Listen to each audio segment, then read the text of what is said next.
আমরা জানুয়ারি মাসে শতভাগ বই দিতে পারবো। আগে যেমন আমরা একটা উৎসব করে দিতাম, এবার ঠিক এমনি হবে না, কিন্তু জানুয়ারি মাসে আমাদের প্রক্রিয়া চলছে, অনেক বই কিন্তু ছাপানো হয়েও গেছে।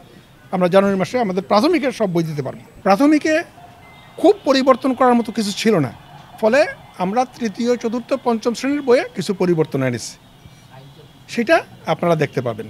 কারণ প্রাথমিকে তো আমি যেটা বললাম, আমাদের মূল কাজটা হচ্ছে বাচ্চা যেন মাতৃভাষায় পড়তে পারে, মাতৃভাষায় তার মনের ভাবটা লিখতে পারে এবং সহজ যোগ বিয়োগ গুণ ভাগ পারে সে, এবং পড়ার প্রতি তার মনোযোগ তৈরি হয়।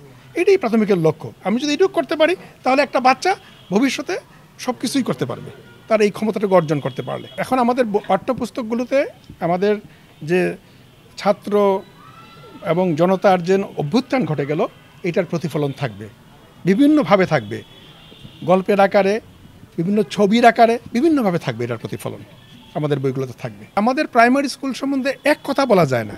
আমাদের প্রাইমারি স্কুলের মধ্যে খুব ভালো ভালো প্রাইমারি স্কুল রয়েছে যেখানে প্রতিযোগিতা হয় ভর্তি হওয়ার জন্য, আবার এমন স্কুল রয়েছে যেখানে মানসম্পন্ন নয়। দুটোটাই রয়ে গেছে আমাদের। আমরা চেষ্টা করব এইটা করার জন্য, ওইটা যেন হয়, এইটা যেন হয়। কারণ আমাদের বুঝতে হবে যে আমাদের দেশের বেশিরভাগ মানুষের সামর্থ্য কম, সুতরাং তারা পড়ার পেছনে তাদের জন্য বাড়তি খরচ না হয়, সেই জন্য আমরা কী করতেছি, আমরা কিন্তু উপবৃত্তি দিচ্ছি, আমরা শিক্ষা উপকরণ বইসহ সব আমরা ফ্রি দিচ্ছি, এবং আমরা আস্তে আস্তে দুপুরবেলা খাবারও চালু করে দেবো সব স্কুলে। আমাদের উদ্দেশ্য হচ্ছে এই যে সাধারণ মানুষের বাচ্চারা, তারা যেন পড়ার সুযোগটা পায়।